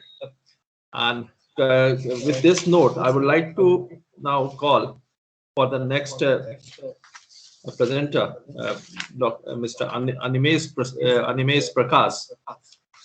Animesh Prakash, I hope his presentation comes on the board. I would like to introduce him prior to that. Animesh is a humanitarian professional. There is something wrong with my thing. Animesh is a humanitarian professional with more than a decade of service with communities, government, NGOs, and UN agencies. He has experience across spectrum of disaster management, including climate change adaptation, disaster risk reduction, and humanitarian response. The current focus of his work includes in community resilience and risk reduction, and above all, the risk-informed water governance and early warning in trans-border river basins of South Asia. At present, he is the leading water governance. He is the leading the water governance projects at Oxfam, India. Thank you, Sanjay ji. I think I'm facing some working in Bihar also. Thank you, Sanjay ji. I hope I'm audible to everyone. Yeah, you are audible. Yeah. Not visible. Just a second, just a second. I think Manoharaji needs to. Okay, I think she has now unshared her screen. Fine, we can see your presentation. Okay, you can see my presentation. Yeah, but not full screen. Somehow it is not coming. I'm not able to see my presentation though. Oh, I would you think like? Niraji would help in that. Now we can see if you do the full screen slideshow mode. Just give me a second. How Yes, about now? Animesh, please. Yes, we can You, see the Okay. first slide. you go for the Okay. animation Thank slide. you. Yeah, that's great. Yeah. Thank you, Sanjay ji, and thank you, ICIMOD, for the opportunity. So my talk is basically from risk to resilience. I'll be sharing some learning from the last mile, and this is outside Kosi Basin. I've tried to bring experiences from different river basins. So the structure of my presentation is that it will start with a bit of concept on resilience. Then I would straight away go to the three case studies, and the three case studies are designed, across the spectrum of humanitarian, DRR, and CCA, to see that how we can integrate the concepts of resilience in all these three areas. And then the last slide is basically discussion on certain policy issues, focusing more on adaptive social protection and how that can be used as a tool to kind of, reach out to all people at risk. So not going into too much detail of resilience, I just want to emphasize on the last point, which says that resilience is emerging as a bridging concept in a context where distinct fields of climate change adaptation, disaster risk management, and sustainable development are converging. So this is Oxfam's resilience framework, where basically we focus on three pillars, which includes absorptive capacity, adaptive capacity, and transformative capacity. So all these three capacity building is seen in tandem, where we try to focus on all the three pieces and not one leading to another. Uh, I'll skip this slide. So now coming very quickly to the case studies. Sanjay, you can alert me on time if I lose track of it. So this is a case study Sure. from Cyclone Philin, and the context was that Cyclone Philin in 2014 was a super cyclone which hit Odisha in southern district of Ganjam, and that was the time when kind of all media attentions went to Ganjam, and following which all relief and support services that started flowing towards the southern districts of Philin, of Odisha. However, immediately after Cyclone Philin, there were heavy precipitation in the upper catchments, which led to massive floods in different parts of Odisha. And this is the village Chadnam Khana in the northern Odisha, state of Odisha, called district of Odisha, Balasore. So in this village, due to the flooding, there was massive erosion, and almost 90% of the households got displaced.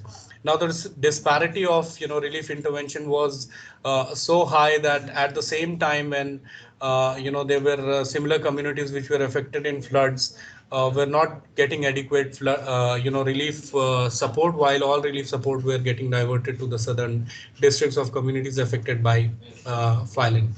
So we went to this village, and that is where we started seeing that since the focus of donor agencies were more on southern districts, what can be then alternative to it, and that is where we saw that different social safety schemes, social protection schemes, safety net programs, and different government programs provides a lot of opportunity, which can be contextualized to see that people's need related to immediate relief, recovery, and rehabilitation are met.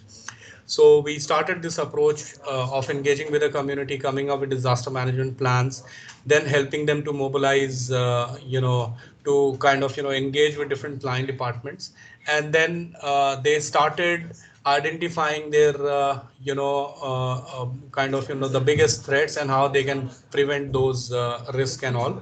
So those plans started getting converted into different programs and schemes, which you can see here, like the construction of embankments, construction of pakka houses, electrification, road construction, and all different schemes started percolating to these villages, which was all because of the community-led initiatives where community started contributing to the planning process.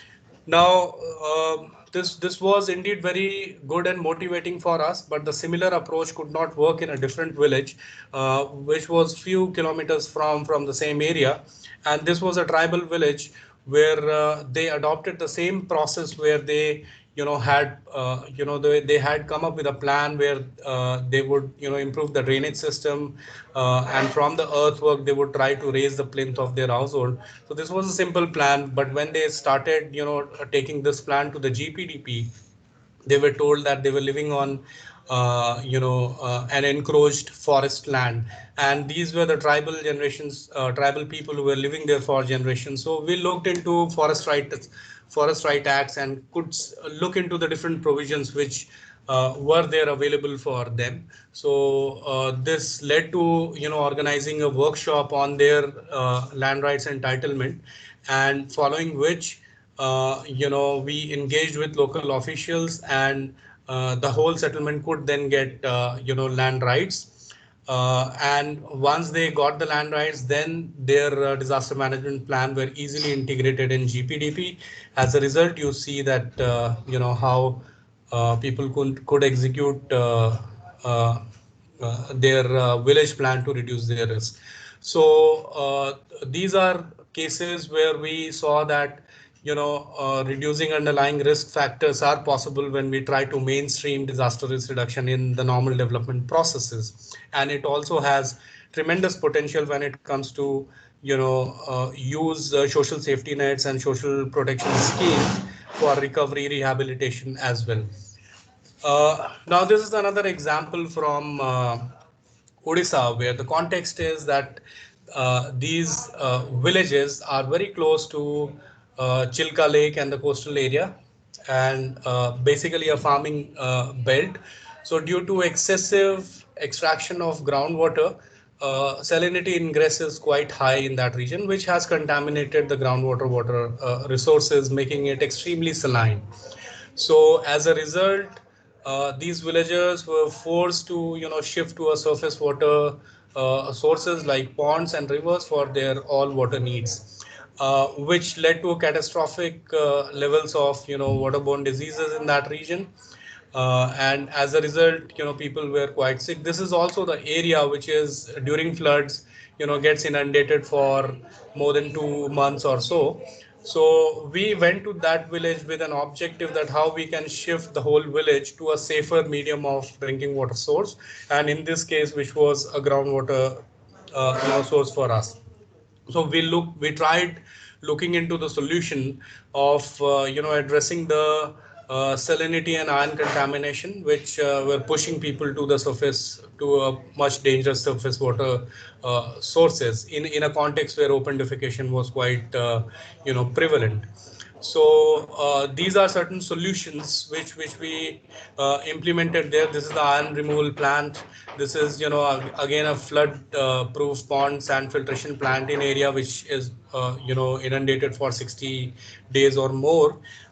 This is an area in a rural context where this is a carousel pump where children play and the water gets lifted from the surface water and gets filtered, and it is made available to all the people.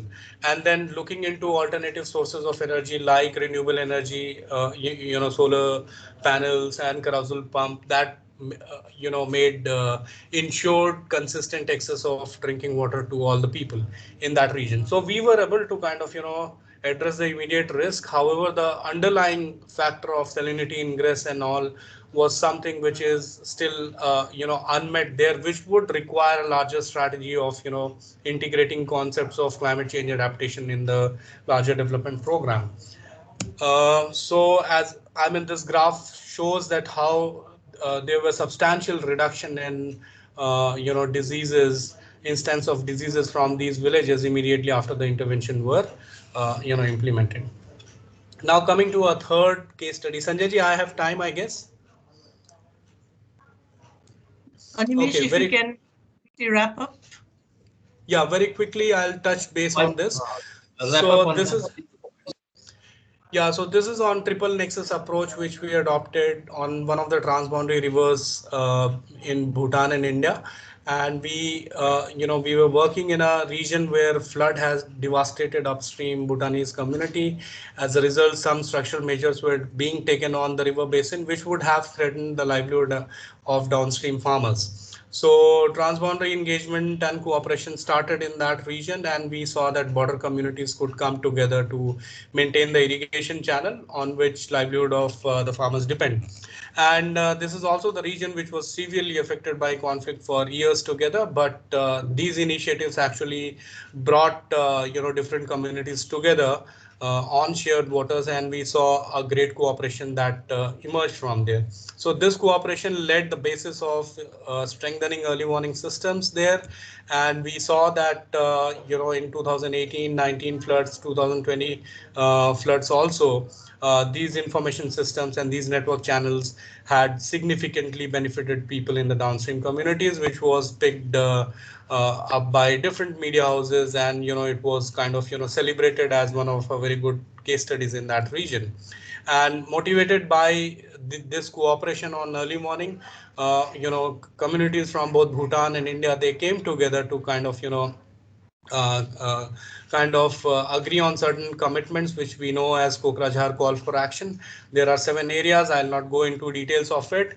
But having said that, so this was an area where we saw that water cooperation actually started percolating to other areas of development and durable peace also. So having said that, I just want to kind of refer to a quote from 1983 Oxfam report, where we did a fundamental appraisal of disaster relief work and advocated a shift from short-term relief to a long-term engagement in a full spectrum of prevention measures, including environmental rehabilitation. And that as a strategy, we see that in current COVID context also, we see that probably adaptive social protection is one of the tool or approach which might help us to reach out to all people who are at risk, and probably many a times people who are left out of different relief domains and all, that how we can include them in the minimal resource constrained environment which we have. So just to give you an example of adaptive social protection, it is all about, say, how we can make our social protection schemes more adaptive and proactive to future risk and emergencies. Say for example, if an area is going to be affected by drought, can those forecast and all, can it prompt a proactive social protection measures and schemes where we expand say food protection schemes for a certain period in a certain geography, when we know for sure that this area is going to be affected by prolonged drought in the coming time. So these kind of approaches which we need to ensure that that shift also happens, and then in that case probably we'll be able to reach out to people better. So this is what I have to say very briefly. If there are any questions, I would be glad to answer this. Thank you. Thank you, Animesh. Thank you, Animesh, for your wonderful presentation. And it was good for all of us to know about the various experiences that you had that Yorkshire's had said about various places, Odisha, Bhutan, and other places. And overall, here we have to just be reminded that for a resilience, it's important the enabling policy environment should be there, and also the implementation arrangements. And you worked with both of them. It was a great addressing all the pillars of resilience. Thank you very much. Now over to Neeraji for further taking up this session. Neeraji. Thank you, Sanjay. Any questions for this session? Because we did not see any questions or comments from the participants. One question was, Sanjay, if you can see, there is one question from Bhavani to you. Can you see that? Shall I read, Sanjay? Would you like to learn what method you used for estimating flood travel time to warn downstream communities? Different flood levels might have different travel time. For example, high level flood travels faster than low flood. This question is for you from Bhavani. Would you like to answer? I will give my experience based on my experience, Neeraji. Bhavani ji, yes, please. Basically, the community-based early warning system that you are referring to, the Transborder River on Ratu and others, Gajan and Khando rivers, the modeling was not very scientific as it is taken up by the scientific community. The gradients and other things were not taken. It was basically based on the historical data in the minds of the community. The community were the data managers, and they had an experience that if this much level of water is there in Bardibas or in Tilati Kulati in the upper reaches of Nepal, this much of water will be coming down, and how much time it will take. For example, in Ratu, they know that the water will reach in 6 hours or 8 hours, depending on the torrencity of the rains upstream. On Tilati Kulati, it's around 2.5 hours or 3 hours. So these are all based on the historical experience of the community that they have, and that was measured as the thing taken up by the measured as the lead time in our piloting. I think that's that could have answered your question. Yeah, thank you so much, Sanjay. And maybe I can also add here, because this is also done together with ICIMOD. In 2021, we are trying to come out with some scientific methodologies about how we can calibrate upstream, downstream, especially the level of flood, so that we can bring some science behind what we have done at the local level. Because till now, it is mainly, as Sanjay mentioned, it's mainly the community perspective and perception and their experience in the past years. So let me also now read one question by Geeta Bastakoti. Maybe this looks like to Manoharaji. Manoharaji, if you are there, do look forward to read the paper, Manoharaji. Conceptualization of multi-layer and multi-level approach of to addressing the disaster and management is noble, but we all are aware that there are various challenges in terms making it doable in ground level. How do you foresee this challenge? And would love to hear specific solutions considering the works by IMI and other examples. Manoharaji, I would like to hand over to you very briefly if you can. Okay. Yes. Thank you so much, Neeraji and Geeta-ji. It's a very pertinent question. What we are doing is that we are following definitely multi-stakeholder dialogue approach we have been practicing. Because often the like a multi-stakeholder dialogue is bring the multi-actor like a civil society, public-private sector, government and farmer on the table, discuss around the what the challenge around the disaster and then what they do think the priority. So in our case, we have been doing on just started on action research. It is literature based and also multi-stakeholder dialogue itself as an approach for doing research. Thank you so much, Manoharaji. I can see one hand. Aditya, it's you. Please go ahead. Yeah, thanks, Neera. Manoharaji, actually, I had a question for you. It's regarding to, when we talk about reservations, when we talk about bringing about gender equality and even inclusiveness, what we have seen is often when we see within the programs, mostly within the government programs, we see is largely driven by constitution provisions that are there within the constitutions, right? And Yes. if we see development partners and they are much beyond that, right? We are trying to mainstream gender, we are trying to address transformative change, the structural barriers that are there. But when we go back again, when we talk about DRR, and these are largely government driven stakeholders engaged into that, and what we see is more or less they are again driven by constitutional provisions of reservations, constitutional provisions of bringing about equality. But and when we have these programs to be community driven, so how do we ensure, the process that are there in terms of, maybe you have we need to think about it.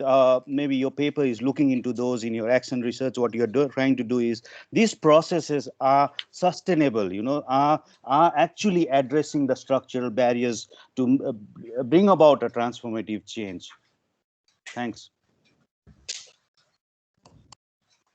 Definitely, there is a disconnect, as you said, no? There is a perspective-wise, like for example, Nepal Constitution talk a lot about inclusiveness, affirmative action, inclusive development outcome. And if you go down to the sectoral level policy thinking, there is already, means inclusion is defined in a very technical way. I mean that not a very much transformative way. What I mean is that transformative thinking is really missing in the conceptualization of understanding disaster issue. Disaster is something is more about women or poor people, more vulnerable, not always poor people vulnerable. Yes, there are different people who will be vulnerable, but understanding their vulnerability by policy practice is first step. So going to the down, I mean, look, as I mentioned that in the federal context, 3 levels of government had different role and also power in order to define the policy program and responsiveness, no? Disaster risks and or community-based early, for example, early warning system. Community-based early warning system require design. Who will be involved in the design process? How the need of the women and children, people with disability has been understood by the design process team, no? So for me, there is no question or answer for this, but all about the way disaster risk management is understood, conceptualized, is really challenge. It's very much technical fashion. Gender equality, everyone talk about gender equality. If you look at the disaster risks, there is no disaggregated even data, how many people were died, and then who are the people most affected. No, there is hardly the system in place to have this disaggregated data. The data comes from very much literature and collecting, talking to people. But institutionalized, even community institution, we don't have such kind of skill and capacity. So we need to focus on capacity building, but capacity building, understanding the context, local context, but a framing of the issue from a more on gender transforming approach, I would say. Yeah, thank you, Manora ji. Thanks. Thank you so much, Manora, for the explanation. I cannot see any questions on the chat box, nor I can see the hands up. So let me thank Sanjay for facilitating this sub-session on policy to practice, and also the presenters, Dr. Manohara and Animesh, for the very good presentation and sharing your experiences, knowledge to this session. Now we are going towards the end of the session. Please give us 15 more minutes, and then we will end the sessions. This will be very interesting and very important presentation that I would like to request Sanjeev to deliver. So before handing over to you, Sanjeev, let me briefly introduce about yourself. Dr. Sanjeev Butcher is working as a senior management specialist at ICIMOD and contributes to ICIMOD's collaborative work with partners on integrated river basin management and resilient mountain solutions, including springshed management. In the past, Sanjeev has also worked with Helvetas, Swiss Intercorporation in Afghanistan, particularly on community-based watershed management for reducing flash flood risks and improved livelihoods. So I would like to request Dr. Sanjeev to please summarize the entire session, which is a very important job. And we will take some take-home messages from here, which we will then present it on Thursday, where we will be presenting on behalf of this session to compile and present it to the larger audience of KDKH. Sanjeev, I hand over to you. Thank you, Neera, and good afternoon, namaste to everybody. I've tried to capture some of the key points from today's session, which I like to share through slides. So please give me a second. I'll upload the slides. Please let me know if it is visible. Yes, Sanjeev, we can see. All right, thank you so much. So I would like to summarize and also share a few points on the way forward, which I could gather from today's sessions, the presentations, all the inputs and discussions. So I'll keep it brief, but I'm also sharing it as something which I would like that you please also give your inputs. Either you can raise your hand or you can put your thoughts in the chat box, whatever. So this is a collective kind of summary and way forward, which we would like to take as recommendations for the sessions. So if we recollect, today's session basically looked at sharing some success stories, grounded good practices and lessons learned from disaster risk management, but also getting a better understanding of cross-cutting issues relating to gender, governance, livelihoods, resilience building aspects. But at the same time, we were also trying to identify some of the challenges and the opportunities which are there for advancing community-based DRM within the Koshi Basin and also beyond. So we've had a very rich presentations, inputs, discussions today, so which were around introductory session by Dr. Neera, followed by presentations on the survey results, some excellent inputs on index-based flood insurance, how CBDRM is linked to nutrition and livelihoods, aspects relating to policies, practices, and how these can be more inclusive, but also risks to resilience building, particularly getting the learning from the communities to build on. What we do learn is that Koshi River Basin has a multi-hazard context, and this has come from the survey which has been done. But flood is the most common hazard, and it's having a dramatic impacts on food, water, nutrition security, but also ecosystems. But with the differentiated impacts, it's more women, girls, children are getting more impacted, the poor, the marginalized, the landless, but also small and marginal farmers.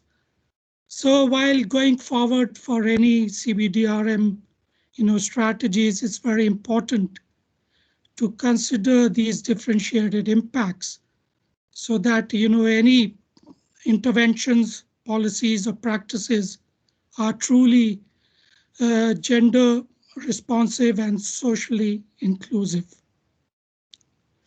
So what is the key takeaways and maybe some thoughts for the way forward as well? What we learn is that there is definitely a need to move more from a risk to resilience building approach, and which should be community based, with the strong elements, dimensions of social and gender inclusion, and integration of innovative solutions, which could be technologies, systems, approaches, but more from the point of view of not only dealing with risks, which is important, but also reducing and mitigating risks, and not just focusing on relief, but also better preparedness. And we saw some excellent examples of those in these presentations today. So even if the knowledge around a community-based DRM may not be perfect, what we gather from today's presentations and session is that there is adequate to act. So we saw such good practices around, community-based flood early warning systems, the flood proofing, through and resilience building through the insurance systems, and many others. So there's a lot of knowledge which should be taken forward. And I was really good to know that, this 1% increase in insurance penetration can reduce, disaster recovery burden on developing countries by 22%. So that's also so important to know that it is efficient, it is cost effective, which I think policymakers also want to know whether such solutions work, what is the evidence. What we also learned was that citizen science is important, it's advancing, and it works. But there is a need for greater investment, both from a process, technology, and capacity building aspects, and that there is more to be done on empowering the communities. So taking more of a co-developing approach with the communities, women, men, and the marginalized, and not just for data generation, vulnerability assessments, but also for designing, co-designing solutions. And there, research, of course, the government and the private sector can play a role, but also engaging with the civil society organizations, NGOs, is extremely important if we really want to embed the citizen science into the CBDRM processes. What is also clear from the discussions today is that there is need to address the underlying risk factors and linking CBDRM with the resilience, livelihoods and sustainable developments. So the underlying factors could be like land rights. We know that men have more ownership, and that is already a constraint for women to access many programs, services, and that's something which needs to be addressed. But CBDRM is not just for DRR, let's say, but also to link to aspects like nutrition, food security, and other sustainable development goals. Access to services programs is important, and many marginalized communities don't have that. It's important to address those. And more important, whatever solutions still exist need to be made even more inclusive. And of course, from the survey as well, there are many good ideas which can be relevant for decision makers to improve CBDRM processes, which includes increasing financial support and opportunities, having more community involvement in the programs, and strengthening CBFUs and others. There is a need for more research for risk assessment, inclusive practices and policies, but this research has to be with the communities and needs to build also on indigenous and local knowledge practices, which there is in plenty. But we also need to look at more actor mapping and policy analysis, because there are many actors who are in this field, which means there's also a need for better harmonization, coordination. But it's not just about technologies and biophysical sciences. It's also about social governance aspects. Therefore, whatever action research is there has to be also interdisciplinary or transdisciplinary in nature. Very strong what has come is that there is a need to support and strengthen the enabling conditions at all levels, local, subnational, national, but also going beyond the country, the transboundary cooperation, more for inclusive, disaster risk management. And that also means, as we've just discussed, getting more data, more, from a gender and social point of view, having policies, plans which are more coordinated, so intersectoral coordination becomes extremely important. There is need for more evidence generation, that's for policy making. And it is also about, moving beyond just a project mode to a more sustainable, models of CBDRM. So there is a need for better understanding, documentation of such sustainability frameworks and models. And of course, capacity building at all levels, but especially for the local communities. That's very, very important. What has been also highlighted is, and which needs to be taken forward, is further strengthening of both, country as well as transboundary knowledge hubs or knowledge exchange for co-developing knowledge and data generation, for, collective efforts for promoting and for improving also good practices, making solutions more inclusive. There has been so much we can learn from each other, to do better, to design solutions in a more gender responsive and socially inclusive way. But it's very important that this the knowledge which is generated, documented, is not just for, the scientists or the researchers or policy, but also it's user friendly for the local communities, which means there is a need for customization to understand what the local community's needs are, and then design those knowledge products and share with them. The best way could also be to co-develop these knowledge products with the local communities. There is definitely more need for greater awareness of the local communities on whatever good practices there are. And important is also to strengthen, the government and the community connect, so that, community, plans, aspirations, ideas, but also local priorities are taken into account of the government, plans, programs at different levels. And that will only help in strengthening, the knowledge CBDRM across the region and beyond. So I just put one more picture of the Koshi Disaster Risk Reduction Knowledge Hub, which we think could be something, a momentum which should be taken forward to contribute to all these processes. With that, I'd like to thank you all for your kind attention. Happy to take any further inputs to refine any of the recommendations or, suggestions to take forward. Thank you. Thank you, Neera. Over to you. Thank you very much, Sanjeev, for this very difficult task to summarize, but you have done it very nicely. I don't want to say anything after that.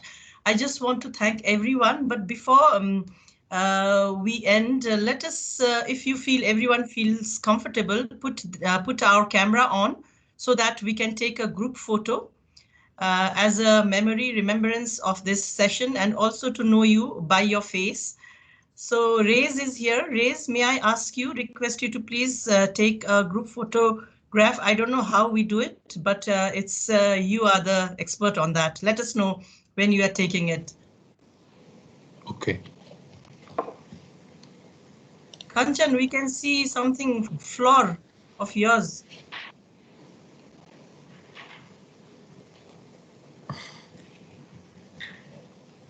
Yes, Rez, let us know. Please indicate when you're ready. Once everyone turn on their video, so I'll take the screenshot.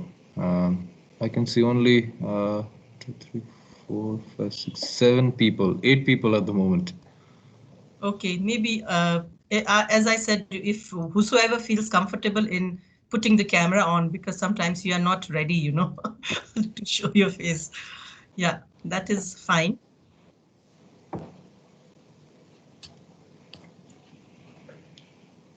So I'll start. Everyone smile. Our presenter should be there, no? Yes. Yeah. So 1, 2, 3. I'll take. Okay. Yeah.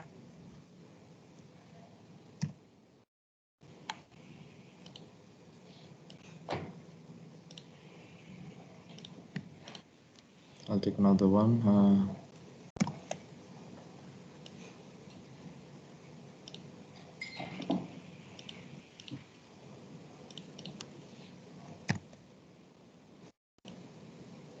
Okay.